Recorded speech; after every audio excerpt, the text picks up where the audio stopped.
Why haven't no one told me about this anime before? I have been itching for an insane story, cliffhanging, shipping, BL drama, great OST. Whoa. BL, oh god, here come the ships. Ah! I've been sleeping on this anime since 2019, and I don't know why I haven't checked it out.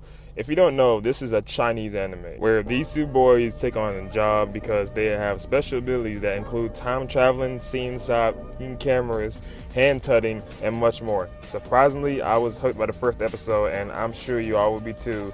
Now, I know, you've probably seen a good amount of time travel anime. Some have probably been scarred you for life like Steins Gate, and some probably pissed you off like Tokyo Revengers, but this anime, Link Click, is actually different. It reminds me of one of those short random moments in Adult Swim when they feature different clips and different animation that you just find yourself immersed in and you can't look away from, and then you end up watching 4 of them back to back, and your mind is blown. It literally takes you in experiments and a thrill ride. And yeah, that's Link Click. It follows the same route Gintama did in the beginning, where they had a business helping people in their bizarre situation, hinting, that their name, Odd Job. Actually, now I'm thinking about it, it's kind of the exact same situation, except this time ain't shit funny in this situation, man. This show is dark. You see, Shang Lu and Kyo? I'm going to KO. Work together to help people with their messed up lives by going to the client's body and fixing things in their time. But the problem is you can only do so much with changing the current present. If you change specific major things, well, you know what happens. Steins Gate all over again, basically. You're probably asking, how the hell do they do this? So they slap each other's hands, and that sends Shang onto the past to that person's body, and that's where he is able to fix things and do certain change things in the timeline without changing things too much. And that gives him a first-person view because he's the one that's actually doing the stuff. But thanks to Lu, he's one of those guys that be in the chair and guiding the hero to the mission. And if you're wondering what she does, well, she basically helps run the business and helps set people up, jobs and stuff. And she also keeps these guys, sane. Link Click has a very, very small main cast, but each character is somewhat interesting. You could basically call these two duo Sasuke and Naruto, because Lu is that Sasuke type who was chill, introverted a little bit, but is brilliant behind all closed doors, and plus he also helps guys in mission and tell them what to do, and constantly reminds them, hey, do not fuck up this mission. That's literally what he does a lot. And Shang's that Naruto type. He's very outgoing, very cocky sometimes, and then he also hands-on type of person, so he knows how to do certain things that Lu probably can't, and vice versa. And yeah, that's the main duo, a Naruto and Sasuke, but friends and time travelers. And KO is I'll say she's like Sakura, but she's really nothing like Sakura. But she's a very quirky person, and also kind of average a little bit, but she's definitely happy, and is also a very great friend too. I could tell by what I've seen so far. So that's the main cast. Now with this plot, this allows you to get creative with the storytelling and introduce some characters. And oh boy, from episode 1 to 11, straight heat. Now without spoiling, I'm gonna tell you what happens in episode 1. We see these two guys, and we don't know much about them yet. We see that they take on this task to help this girl in the office and stuff. You probably think this is some ordinary girl. She probably need some help with family stuff. Not that important, right? No, yeah. See, her job, she's at this office, working and stuff. But her boss is this creep old boss that tries to take advantage of her. Yeah, it gets bad, and then we get to learn slowly about her past and how she was dreamed to be this big top person in life. And the worst thing about it too is her parents was really proud of her. They always brag on her and saying how she's just top business person and stuff.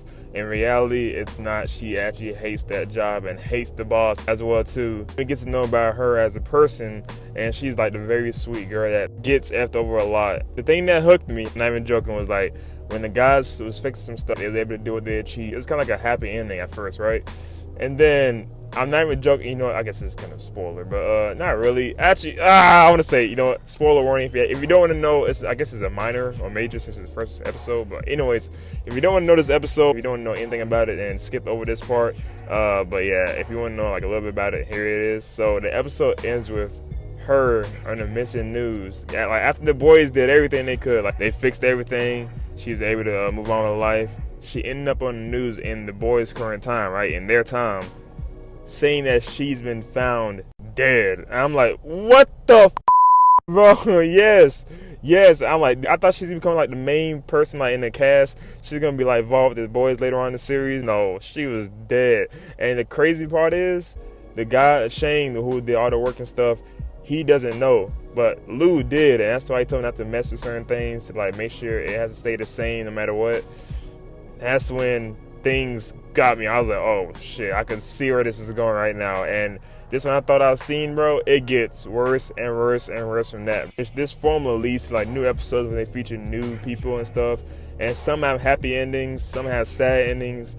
But like, dude, the stories they told in these episodes from 1 to 11, especially like before all stuff like went chaotic, but like the two girls one, the basketball one, even the special episode, I think it was on Crunchyroll, 5.5. If you're watching the series, make sure you check that episode out. As you know, it's not really part of the main stuff. It's still a great episode. And by the way, that's how you know this series is goated, because like I don't check out those special episodes because it's like, nigga, I'm already binging this shit. Like, I'm trying to finish this shit, you know what I'm saying? But I made sure to check this out, and it was great. It should have been part of the main series, which it kind of was in a way, but not that heavily talked about in the series. But either way, it was straight heat. Each episode feels like its own series because you get to know this new person and their story.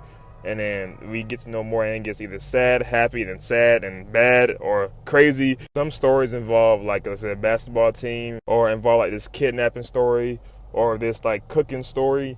It gets so creative, and like, bro, I don't know who's all over this series, bro, but their writing team is honestly cooking every time. New stories they got to tell, man.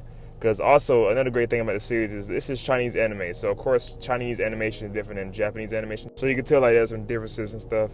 But, I don't know. This Chinese animation, probably because it's my first one I've ever seen. But, like, man, I think the way they just animate things so fluently is honestly insane. Like, it's so smooth to the point where, like, you forget, like, I had to rewind sometimes because I think I'm watching dub, so I had to rewind sometimes because I'm just so immersed in the animation. I was like, what the hell are they talking about? Like, what is going on? Like, from the animation showing, like, how to cook, like, a special sauce, like, these two girls are making, and how, like, they, you know, was able to get the recipe and stuff, and how they just cook in general. That was nice to see animated. And then go from that to, like, a basketball episode when niggas doing crossovers and so fluently, like, animated. I was like, damn, I could literally tell that nigga broke his ankles. Like, God, gotta check out some more Chinese animation. I just know it's just like a different vibe to it. It's like, it's more fluently and detailed. And I'm not saying like Japanese animation is not like this too, but it's just like with Chinese animation, their style is just different. So like, you know, I'm a big fan of animation in general. Seeing different work of animation is always like cool to me. Like whether it's like American, Japanese, Chinese, or Korean, it's all dope to me, man. Now I pretty much said everything I want to say about this anime. Just know, by the way, I'm gonna say this without spoiling to the second half of the show, especially like the last 4 episodes. Hey, just brace yourself, man. It gets like a little dark. But it's like some of these characters you see changing, and like, man, like some secrets coming about that it changes the whole relationship between these characters. But man, like it gets heavy sometimes, and I like the ending too, because like the ending is like a plot twist and stuff. It's crazy, but I know like at the end they said like the journey that they went through was like amazing and wild. It's true, it was like a journey, man. And when I say this is like peak storytelling at its finest, like these character stories drive this series, and you want to see what else could they make new with this series? Like, what new characters could they come in?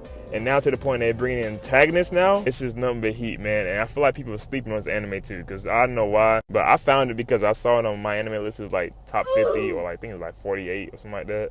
And I was like, you know what, I always wanted to watch it. Let's go. And now her season 2 is coming out, which is out right now, by the way. I was like, you know what, let me go ahead and speed past the series, you know what I'm saying, see what's cooking. Now, I ain't gonna lie, it might be top 20 now, man. Hey, this anime is so good. And if you're a fan of like this time traveling anime or great character progressions and character stories, actually I feel like if you're a fan of any type of anime, this show actually like, you know, will be on your radar, because like it goes from literally a cooking anime to like sports anime to like some crazy fighting anime.